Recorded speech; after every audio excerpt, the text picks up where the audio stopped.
The night was thick with fog as a group of monks, cloaked in black robes, made their way up the treacherous path to Castle Dracula.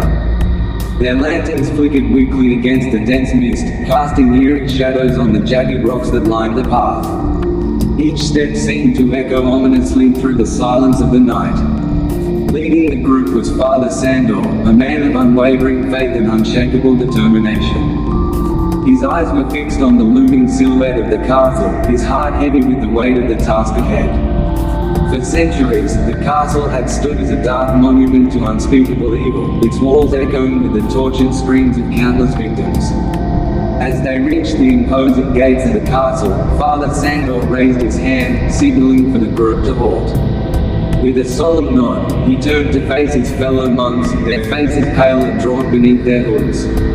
"Brothers," he began, his voice barely above a whisper, "tonight, we confront the darkness that has plagued this land for far too long.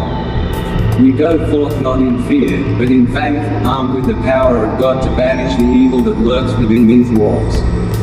With a collective murmur of assent, the monks followed Father Sandor as he pushed open the creaking gates and stepped into the courtyard beyond. The air was thick with the stench of decay, and the ground was littered with the remnants of long-forgotten battles. Their journey led them deeper into the heart of the castle, where they finally reached the chamber that housed the resting place of the ancient vampire, Count Dracula.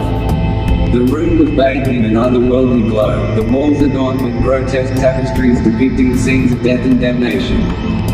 Father Sandor raised his hand once more, his voice ringing out in a solemn chant as he began to perform the sacred ritual of exorcism. The air crackled with energy as he invoked the name of God, calling upon his divine power to banish the darkness that had taken root within the castle walls. But as the ritual reached its climax, disaster struck. One of the monks, his hand trembling with fear, accidentally nicked his palm on the edge of a rusty blade, his blood dripping onto the icy ground below. In an instant, the air grew cold, colder than the depths of winter itself. A sinister laughter echoed through the chamber as the ground began to tremble beneath their feet. And then, with a deafening roar, the ice shattered, and the ground split open as a figure emerged from the depths below. It was Dracula, his eyes burning with an unholy fire as he rose from his frozen slumber, his lips twisted into a wicked grin. With a single glance, he cast aside the feeble attempts of the monks to banish him, his power far greater than they could ever have imagined. And so, as the monks looked on in horror, Count Dracula had risen from the grave once more, his thirst for blood as insatiable as ever. And with him came the darkness that threatened to consume them all.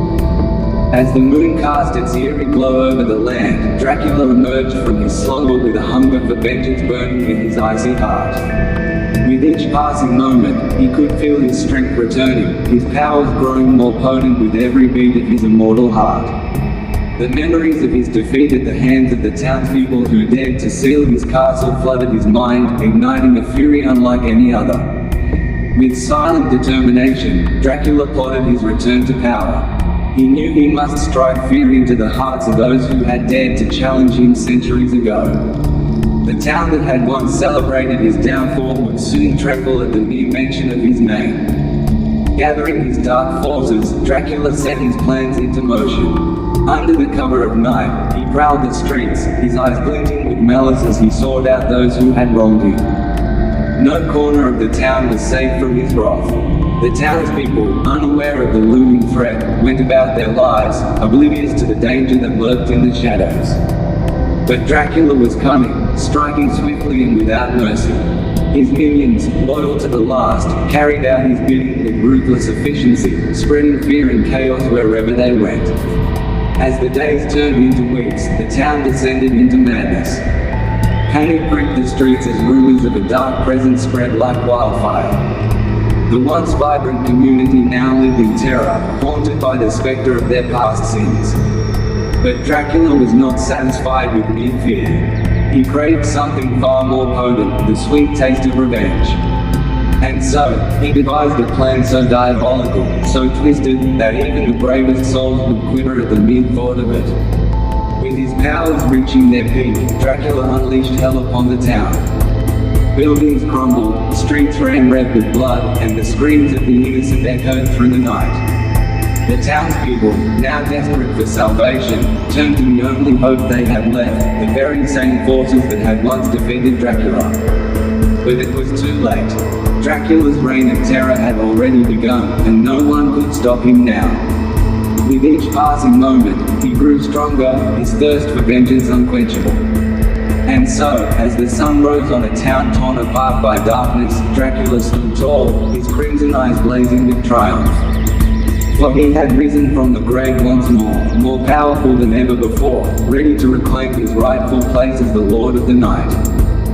As the moon rose high in the darkened sky, casting an eerie glow over the village of Kleinberg, the sinister presence of Count Dracula loomed ever closer. His return sent shivers down the spines of the townspeople, who whispered tales of his previous reign of terror. With each passing night, Dracula's insatiable thirst for blood grew stronger. His dark castle, perched menacingly atop the jagged cliffs overlooking Kleinberg, served as the perfect vantage point from which to survey his domain. From there, he began to plot his unholy conquest. Under the cover of darkness, Dracula ventured forth into the unsuspecting village below. Like a shadowy spectre, he stalked the winding streets, his eyes gleaming with malevolent intent. With a swift and silent grace, he descended upon his prey, sinking his fangs into their tender flesh and draining them of their lifeblood. As the days turned into weeks, the once vibrant village of Kleinberg began to wither and decay. The townspeople lived in constant fear, knowing that at any moment, they could become the next victim of the undead scourge that now plagued their home. But Dracula's reign of terror did not end with mere bloodshed. With each victim he claimed, he added to his growing army of the damned. Those unfortunate souls who fell prey to his unholy embrace rose from their graves. Their minds enslaved to his will, their bodies twisted into grotesque mockeries of their former selves. The once bustling streets of Kleinberg now lay deserted, save for the occasional terrified soul who dared to venture outside under the cover of daylight. The church bells tolled mournfully, a constant reminder of the evil that lurked in their midst. But amidst the despair and desolation, a flicker of hope remained. A small band of brave souls, led by the valiant priest Father Albert, vowed to rid their village of the vampire scourge once and for all. Armed with faith and determination, they set out on a perilous quest to confront the Lord of Darkness in his own lair. But Dracula was not so easily defeated.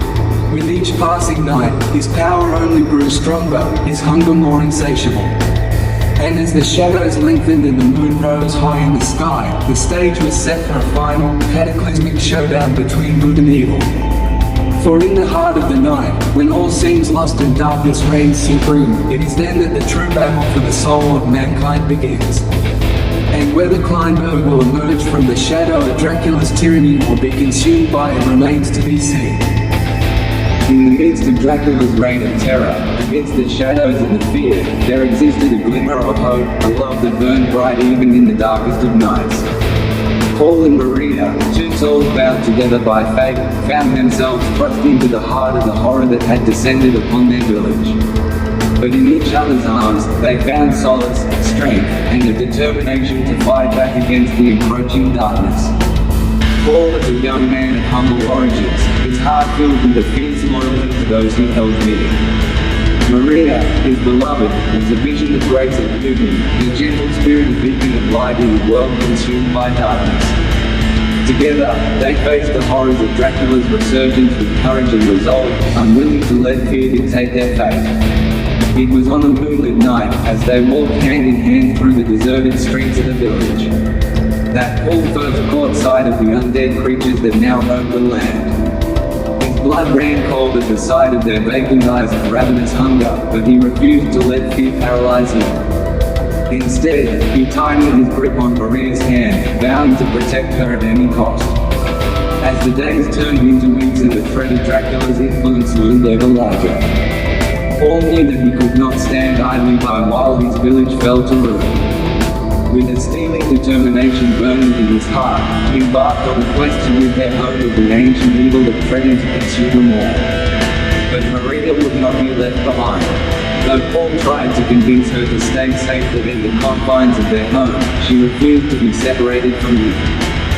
She knew that together, they stood a better chance of surviving the horrors that awaited them. And so, side by side, they ventured into the heart of darkness, their love serving as a shield against the malevolent forces that sought to tear them apart. With each step they took, Paul felt a sense of purpose coursing through his veins, driving him forward in his quest to vanquish the vampire that had cast a shadow over their lives. But Dracula was not so easily defeated. He sensed the threat that Paul and Maria posed to his reign of terror, and he would stop at nothing to see them crushed beneath his heel. With his undead minions at his command, he set a trap for the young couple, luring them into his lair with promises of power and glory. But Paul was not so easily swayed. With Maria by his side, he stood firm against the temptations that Dracula laid before him. His love for her serving as a bulwark against the darkness that threatened to consume them. And in the end, it was that love that proved to be their salvation. As they faced down the ancient evil that had plagued their village for far too long.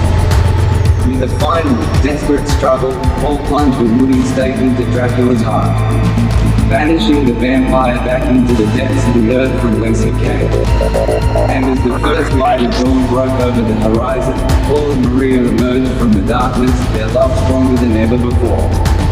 Though the scars of their ordeal would linger for years to come, they knew that as long as they had each other, they could face whatever trials the future held. For in the end, it was love that had conquered all, shining bright even in the darkest of nights.